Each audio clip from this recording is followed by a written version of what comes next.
Shadows in the hallways. Naomi Parker slid through the crowded hallways of Willow Creek High like a ghost, clutching her worn notebook against her chest like armor. The threadbare sweater she wore had been her mother's, just like most of her wardrobe. Hand-me-downs and thrift store finds that never quite fit right. Her thick-rimmed glasses constantly slipped down her nose, and she'd developed the habit of pushing them up with her middle finger, unaware of how it looked to others until the laughter started. "Hey everyone, Four Eyes Parker is flipping us off again." The voice belonged to Damon Miller, one of the many satellites orbiting around Ethan Reynolds, Willow Creek's golden boy and basketball star. Naomi's cheeks burned as she quickened her pace, but it was too late. The small group of popular students had already formed a loose circle around her, led by Ethan with his perfect smile and Letterman jacket. Unlike Damon, Ethan rarely initiated the teasing, but his quiet chuckles and amused smiles hurt more somehow. "What's in the notebook this time, Parker? More poems about butterflies and broken hearts?" Ethan asked, his voice carrying just enough warmth to be confusing. Sometimes Naomi thought she caught glimpses of genuine curiosity in his eyes, but then someone would laugh and he'd slip back into his role. "Just notes," she mumbled, gripping the notebook tighter. Inside were not just poems but short stories and fragments of novels. Worlds where girls like her became heroes and boys like Ethan learned what it meant to be kind. "Come on, let us see," said Vanessa Phillips, reaching for the notebook with manicured nails. "Maybe we can help you improve your writing." "No." Naomi's voice came out sharper than intended, drawing surprised looks from the group. In 4 years, she'd rarely raised her voice. Ethan's eyebrows lifted, something shifting in his expression. "Back off, Vanessa. We'll be late for class."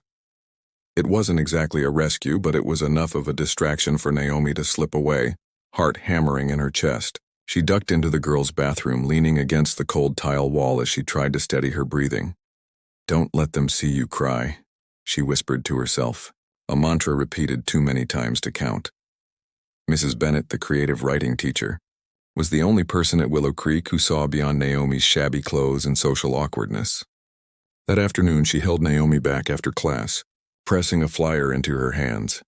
"Northwestern University is offering a summer writing program for high school students," she said, her eyes bright with possibility. "Full scholarships available. You should apply, Naomi. Your writing is exceptional, far beyond what I typically see at this level." Naomi stared at the colorful paper, a spark of hope flickering to life. "Do you really think I could get in?" "I know you could," Mrs. Bennett said firmly, "and it might just be your ticket to something bigger." That evening, Naomi sat at her small desk in the corner of the bedroom she shared with her younger sister, carefully filling out the application. Her father had been gone for years, and her mother worked double shifts at the local diner to keep them afloat. College seemed like an impossible dream, but maybe this program could be a stepping stone. The next day, Ethan was waiting by her locker. Without his usual entourage, he seemed different, less sure of himself. "About yesterday," he began awkwardly. "Damon can be a jerk sometimes." Naomi kept her eyes fixed on her locker combination. "And yet you laugh along." A flash of something, guilt perhaps, crossed his face. "Yes, I guess I do." For a moment, they stood in uncomfortable silence. Two people occupying entirely different worlds despite sharing the same school halls for years. "I saw you in the library yesterday," he said finally. "You were helping that freshman with her math homework." "That was cool of you." Naomi looked up surprised. She just needed someone to explain it differently. "You're good at that, huh? Seeing things differently?" There was no mockery in his voice, just genuine curiosity. Before she could answer, the warning bell rang and the spell was broken.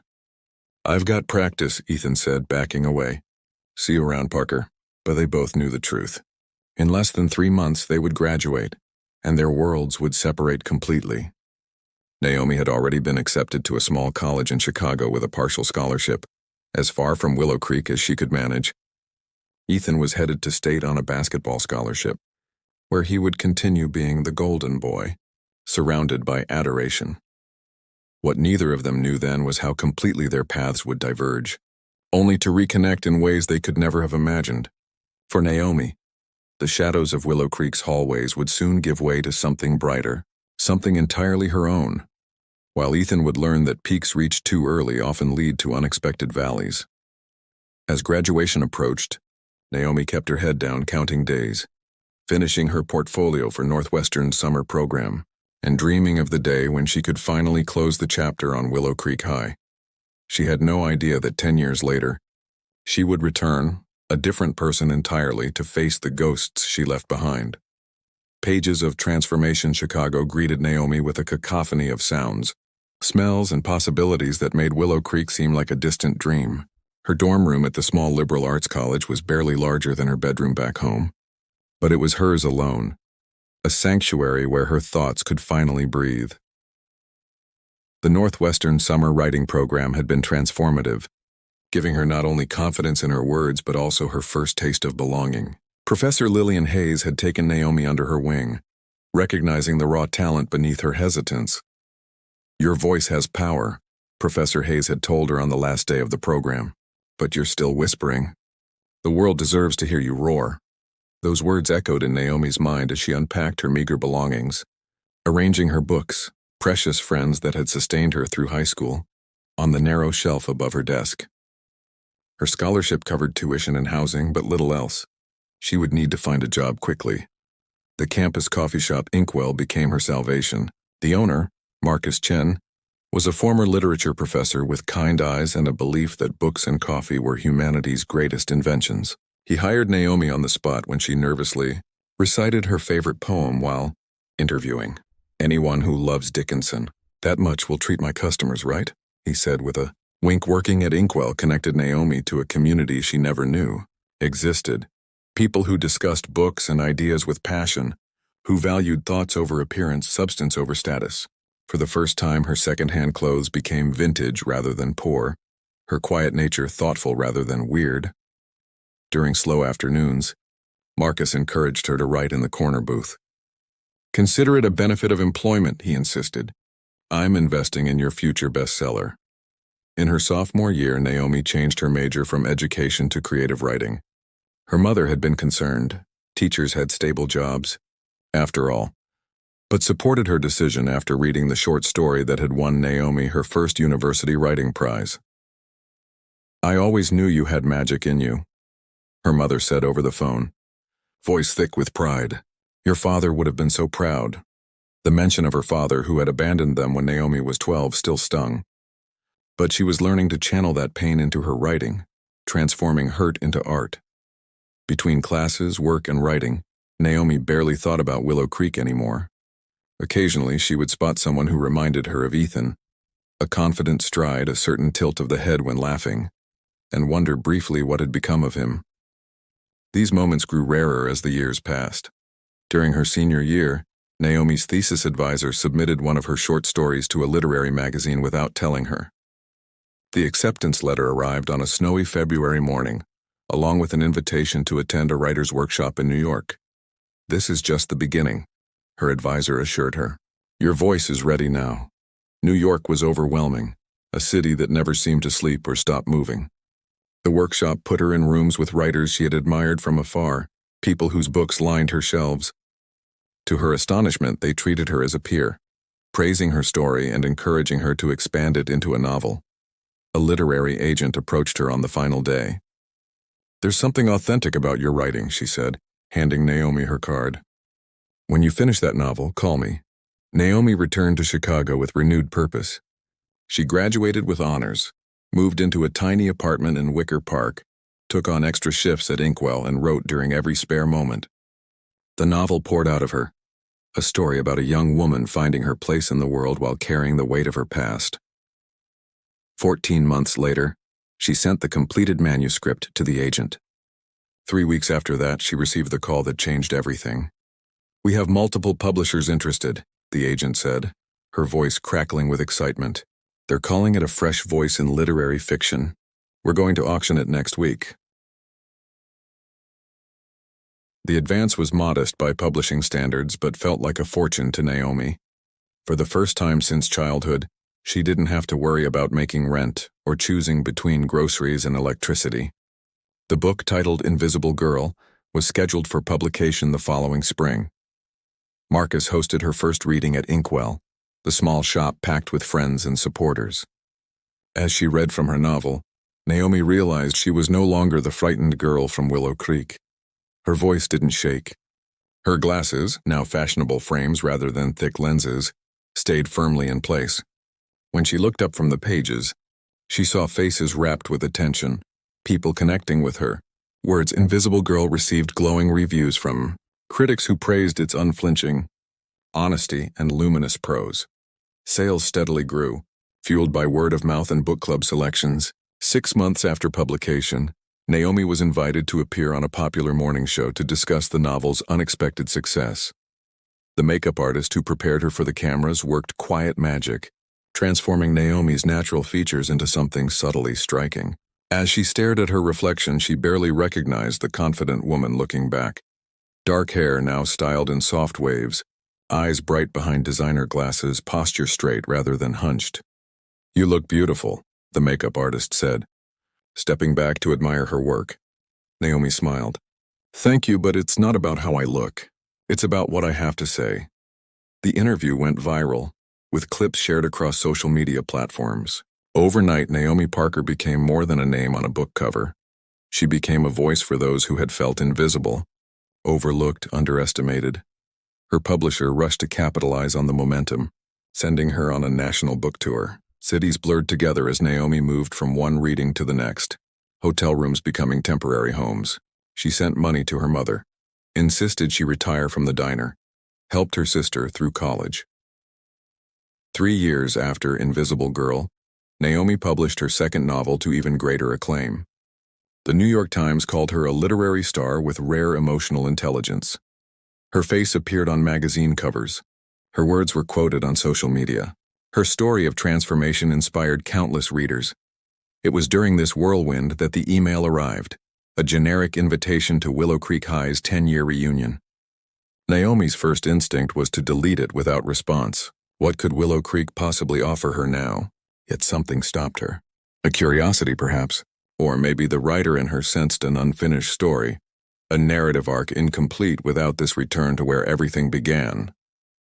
After a week of deliberation, she clicked accept, then closed her laptop before she could change her mind. Whatever awaited her in Willow Creek, she was no longer the girl who had fled. She was Naomi Parker, best-selling author, a woman who had transformed herself one page at a time. Returned to Willow Creek, the rented convertible hummed beneath Naomi as she crossed the town limits of Willow Creek, a place that had grown smaller in her memory with each passing year. The welcome sign, faded but recently repainted, seemed to mock her with its cheerful promise of small-town hospitality.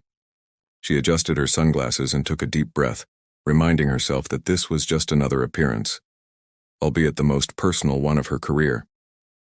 Her publicist had tried to talk her out of coming. "You have that literary festival in Boston the following weekend," she'd argued. "Is this really how you want to spend your precious downtime?" But Naomi had made up her mind. This wasn't about relaxation. It was about reclamation, closure, perhaps even a touch of curiosity about how the years had treated those who had once seemed to hold all the power. The Grand Willow Hotel, the town's only claim to luxury, looked exactly as she remembered from the few formal dances she had attended in high school, lingering on the periphery while others danced. She checked in under her professional name, N.J. Parker, though she doubted anyone at the front desk would connect her to the shy girl who once roamed these streets. Her room overlooked the town square, where the annual fall festival was being set up. Naomi watched workers erecting the same carnival rides and booths that had been fixtures of her childhood. 10 years had changed so much within her, yet Willow Creek remained frozen in amber. After unpacking her carefully selected wardrobe, Naomi made her way to Riverside Park for a walk before dinner. The path along the water had been her sanctuary during high school, a place to read, write, and escape the confines of both school and her cramped home. "Naomi? Naomi Parker, is that you?" She turned to find Mrs. Bennet approaching, her hair now completely silver but her smile unchanged. The sight of her former creative writing teacher, the one person who had truly seen her potential, brought an unexpected lump to Naomi's throat. "Mrs. Bennet," she managed, accepting the warm hug offered. "It's good to see you." "It's Professor Bennet now," the older woman corrected with a wink. "I took a position at the community college after you graduated, and it's certainly good to see you, though not surprising. I have all your books, you know. Signed copies thanks to that lovely note you sent with the first one. They settled on a bench overlooking the river, catching up as the afternoon light softened around them. Mrs. Professor, Bennett had followed Naomi's career from the beginning, had even used Invisible Girl in her contemporary literature course. "The students are always shocked when I tell them you were once in my class," she said. "That I knew Naomi Parker before she became NJ Parker." "Sometimes I'm shocked myself," Naomi admitted, "at how far I've come." As twilight descended, they parted with promises to meet again before Naomi left town. Walking back to the hotel, Naomi felt a peculiar blend of emotions: gratitude for the teacher who had believed in her, melancholy for the years spent feeling less than, and a growing certainty that returning had been the right decision. The reunion was scheduled for the following evening in the high school gymnasium. Naomi spent the morning of the event at the local bookstore, where the owner, having learned of her presence in town, had hastily arranged an impromptu signing. The line stretched out the door, composed mostly of people she had never met, readers who had connected with her words without knowing her past. As evening approached, Naomi prepared with the same methodical attention she gave to her book tour appearances. The black dress she chose was deceptively simple, an expensive Italian design that spoke of understated elegance rather than obvious wealth. Her hair, once frizzy and unmanageable, now fell in smooth waves past her shoulders. The glasses she wore were no longer a necessity but a stylish choice, her vision corrected years ago by laser surgery. The transformation was complete, yet as she stared at her reflection, Naomi recognized the same eyes that had once brimmed with unspilled tears in school bathrooms. Success had changed her circumstances, her confidence, even her posture, but not her core. That, she realized, was perhaps her greatest achievement. The gymnasium had been transformed with the earnest effort typical of small-town events. Fairy lights strung across the basketball hoops, tables covered in white cloths, a DJ booth where the bleachers usually stood. Naomi arrived fashionably late, slipping in during a nostalgic 2000s pop song that had everyone distracted on the dance floor. She collected her name tag from the welcome table, where a woman she vaguely recognized from chemistry class did a double take at her name. "Oh my God, you're here, the writer," she breathed. "I just finished your second book. It was amazing." "Thank you," Naomi said, genuinely touched.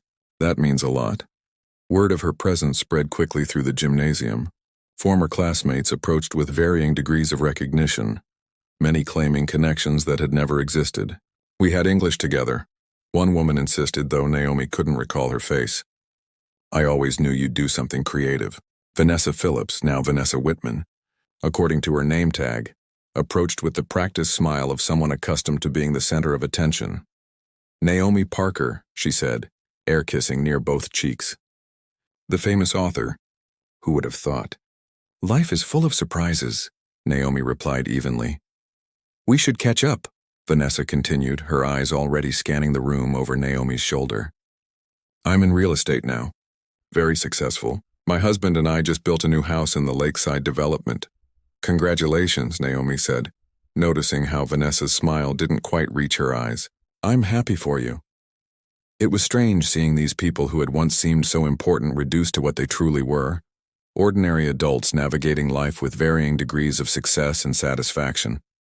The popular crowd had splintered into those who peaked in high school, and those who found new paths to fulfillment. Naomi made her way to the bar, ordering a glass of wine as she observed the room. That's when she saw him, Ethan Reynolds, standing near the photo display looking at their senior class picture with an expression she couldn't quite read. He had changed, though not as dramatically as she had. His hair was shorter, his face more angular, his athletic build somewhat softened around the edges. He wore a well-cut suit that suggested comfort rather than ostentation. As if sensing her gaze, he looked up, their eyes meeting across the room. For a moment, neither moved. Recognition dawned slowly on his face, followed by disbelief, then something that might have been admiration or shock, or both. Naomi raised her wineglass slightly in acknowledgement, a gesture that seemed to break the spell. Ethan made his way through the crowd toward her, his path intercepted multiple times by former teammates and admirers. Naomi remained where she was, her heart beating with unexpected intensity. This, she realized, was the moment she had both dreaded and anticipated, the collision of her past and present selves. "Naomi Parker," he said when he finally reached her, his voice deeper than she remembered. "I almost didn't recognize you." "Ethan," she replied, surprised by the steadiness of her own voice. "It's been a long time." "I've seen your books," he said, gesturing vaguely. "In stores, on bestseller lists. I even bought the first one, though I didn't connect N.J. Parker to you until I was halfway through." She tilted her head, curious despite herself. "And did you finish it?" "In one night," he admitted. "It was eye-opening, familiar in ways I wasn't expecting." Around them, the reunion continued, former classmates laughing too loudly, reminiscing about glory days, comparing career trajectories and family photos. But in their small bubble by the bar, time seemed to slow as 10 years of distance collapsed into a single moment of recognition. "Would you like to get some air?" Ethan asked, gesturing toward the doors leading to the courtyard. "It's a bit loud in here." Naomi hesitated, weighing the invitation. Part of her wanted to decline, to maintain the safe distance of polite acquaintances. But the writer in her, the part that sought understanding and narrative resolution, was curious. "Lead the way," she said, finishing her wine and setting down the glass. As they stepped out into the cool evening air, leaving behind the artificial warmth of the gymnasium, Naomi felt the past and present blur together. Two timelines converging in ways she could never have predicted when she left Willow Creek behind. The success of Naomi's third novel propelled her further into literary stardom, bringing with it a more demanding schedule of appearances, interviews, and deadlines. Through it all, her correspondence with Ethan continued, sometimes sporadic when her tour took her overseas, sometimes daily when she found herself between projects. What began as cautious reconnection evolved into something deeper, a friendship rooted in shared history but flourishing in mutual respect. 6 months after the reunion, Ethan visited Chicago for a business conference. They met for dinner at a small restaurant near Naomi's apartment, the awkwardness of their reunion night replaced by comfortable familiarity. "I've been offered a position in our Chicago office," Ethan told her over dessert, his expression carefully neutral. "Regional director. It would mean relocating." Naomi set down her fork, considering the implications. "That's a significant move." "What about your daughter?" "Grace would come with me," he explained. "Her mother remarried last year and is expecting twins. She's amenable to a new arrangement." "And you're considering it?" Naomi asked, aware of the unspoken question hovering between them. Ethan met her gaze directly. "I'm more than considering it. I've accepted. We move next month." The news settled around them, weighted with possibility. Neither rushed to define what it might mean for their evolving relationship. But both recognized the deliberate choice Ethan had made, closing the geographical gap that had provided convenient distance. Summer brought the completion of Naomi's fourth novel and Ethan's relocation to Chicago. Their worlds began to intersect more fully. Dinners after work, weekend explorations of the city, quiet evenings discussing books and films. Ethan met Marcus at Inkwell, charming the former professor with his genuine interest in literature. Naomi was introduced to Grace, a serious 9-year-old with her father's thoughtful eyes and a passion for astronomy that Naomi encouraged with carefully selected books. When autumn arrived, bringing with it the crisp promise of change, Ethan invited Naomi to dinner at his new apartment. Grace was spending the weekend with a school friend, leaving them truly alone for the first time. "I've been thinking about storytelling," Ethan said as they sat on his balcony after dinner, the Chicago skyline glittering before them, "about how we create narratives to make sense of our lives." "That's essentially what I do for a living," Naomi replied with a smile. "What would you call this chapter?" he asked, gesturing between them. "In the story of us?" Naomi considered the question, the writer in her appreciating its framing. "I think I'd call it unexpected revisions," she said finally. "The part where characters discover they're more complex than they first appeared." "I like that," Ethan nodded, "though I've been thinking of it as second chances." He reached for her hand then, a gesture both simple and profound. Naomi interlaced her fingers with his, acknowledging the shift that had been gradually taking place between them. "I was wrong about so many things in high school," Ethan said quietly, "but most of all I was wrong not to see you, really see you, when I had the chance. We were different people then, Naomi reminded him. Maybe, he conceded. Or maybe we were just unfinished versions of who we are now. When he kissed her, it felt neither like an ending nor a beginning, but rather a continuation. Another paragraph in a story that had taken unexpected turns but found its rhythm nonetheless. Winter brought a snowstorm that blanketed Chicago, shutting down schools and offices.